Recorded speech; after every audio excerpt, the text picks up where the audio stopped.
اللہ کے نبی صلی اللہ علیہ وسلم نے جب کہا، تاریخ واسط کی روایت ہے کہ پرانی امتوں میں 72 فرقے ہوئے تھے، ہماری امت کے 73 فرقے ہوں گے.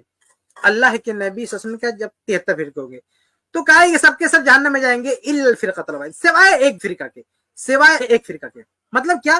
اس ایک فرقے میں جو لوگ ہوں گے وہ کیا ہوں گے؟ وہ جنتی ہوں گے. صحابہ کرام نے یہ نہیں کہا کہ ہمیں فرقوں سے الگ ہونا ہے.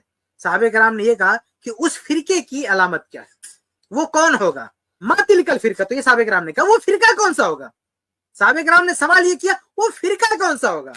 تو اللہ کے نبی صلی اللہ علیہ وسلم نے اس کی علامت بتائی، اس کی صفت بتائی کہ ما انا علیہ الیوم و اصحابی، کہ آج میں جس چیز پر ہوں اور میرے صحابہ جس چیز پر ہیں، وہ جو اس فکر پر ہوگا، جو اس منہج پر ہوگا، جو اس عمل پہ ہوگا، وہ نجات یافتہ ہے.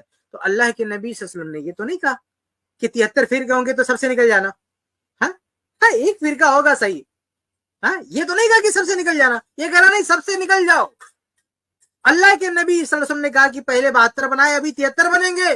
یہ نہیں کہا کہ سب سے نکل جاؤ، بلکہ کہا 73 میں سے ایک ایسا ہوگا جو جنتی ہوگا، ایک ایسا ہوگا جو نجات پانے والا ہے. آپ کو اس ایک میں جانا ہے. آپ تلاش کیجئے وہ ایک کون سا ہے، اس میں آپ کو جانا ہے، اس کے ساتھ آپ کو جڑنا ہے. یہ سارے فرقوں سے نکلنے کا مطلب وہ اسلام سے نکلنا ہے.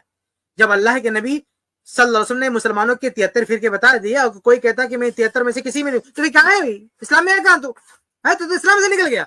جب اللہ کے نبی صلی اللہ علیہ وسلم نے کہا اس امت کے 73 فرقے ہوں گے، یعنی اس امت کے مسلمان اسلام کو ماننے والے 73 فرقوں میں بڑھ جائیں گے.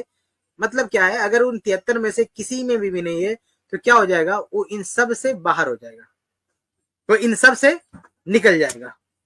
تو بہرحال جب اس اختلاف ہو چکے ہیں، جماعتیں بن چکی ہیں، گروہ بن چکے ہیں، تو اس میں کیا ہے؟ اس میں آپ کو یہ دیکھنا ہے کہ ان میں سے کون گروہ ہے جو اصل پر باقی ہے، جو قرآن حدیث صحابہ کرام کے فہم پر ہے. جس گروہ کے اندر یہ چیز پائی جائے اس کے ساتھ جڑنا چاہیے. اللہ کے نبی صلی اللہ علیہ وسلم نے نشانی بتائی ہے کہ ما انا علیہ الیوم و اصحابی، کہ نجات پانے والا گروہ ہوگا کہ وہ اس پر ہوگا جس پر آج میں ہوں. اللہ کے نبی صلی اللہ علیہ وسلم کی چیز پر تھے، قرآن پر تھے اور حدیث پر تھے. اور صرف اسی میں بس نہیں کیا، کہا وہ اصحابی، اور میرے صحابہ جس پر ہے. اور صحابہ خلاف جو سب سے زیادہ صحابہ سے دور فرقہ ہے وہ اہل تشیع کا ہے. اور یہ جو مسلم کا ٹائٹل دینے والے جتنے گروپ ہیں، چاہے وہ غامدی ہوں، اسراری ہوں، نائکی ہوں، کوئی بھی جتنے بھی گروپ ہیں، اس میں سب سے بدترین گروپ یہ علی مرزا کا گروپ ہے، یہ مرزائی گروپ ہے، سب سے بدترین گروپ. کیوں؟ کیونکہ یہ صحابہ کرام پہ بھونکتا ہے، یہ صحابہ کرام سے متنفر کرتا ہے. نبی نے تو یہ نشانی بتائی تھی، جیسا کہ شیخ سرفار نے بھی یہ اشارہ کر رہے تھے، اس کی وضاحت کر رہے تھے کہ نبی نے تو یہ نشانی بتائی ہے کہ صحیح جماعت وہ ہے، صحیح گروہ ہے کہ وہ قرآن و حدیث اور صحابہ پر ہوگا. اور یہ شخص صحابہ کرام کے خلاف خرافات کرتا ہے، وہ کہتا ہے ہم سے جڑو. ہاں یہ اپنی فکر سے سب کو جڑوا رہا ہو مسلم کے نام سے کہ ہم اسلام کی بات کر رہا ہے. اللہ کے نبی صلی اللہ علیہ وسلم نے تو یہ نشانی بتائی نا کہ قرآن حدیث اور صحابہ، تو صحابہ کو نکال کے قرآن حدیث پڑھ کے اپنے خرافات جو بھی آتے وہ بکتا چلا جاتا ہے اور کہتا ہے قرآن اور حدیث ہے. اور یہ عوام جن کو کچھ آتا جاتا نہیں ہے وہ سمجھتے ہیں کہ یہ قرآن کا نام لے رہا ہے تو قرآن ہی بتا رہا ہے، یہ حدیث کا نام لے رہا ہے تو حدیث ہی بتا رہا ہے.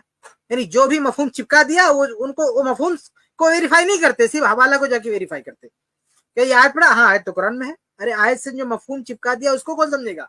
کوئی حدیث پڑھا، وہ حدیث جا کے دیکھے صحیح بخاری میں حدیث ہے، بولے بس حوالہ تو مل گیا، حوالہ مل گیا. لیکن جو مفہوم چپکا ہے نا اس کے اپنے گھر کا ہے، وہ صحابہ کرام کا فہم نہیں ہے، وہ سلف کا فہم نہیں ہے.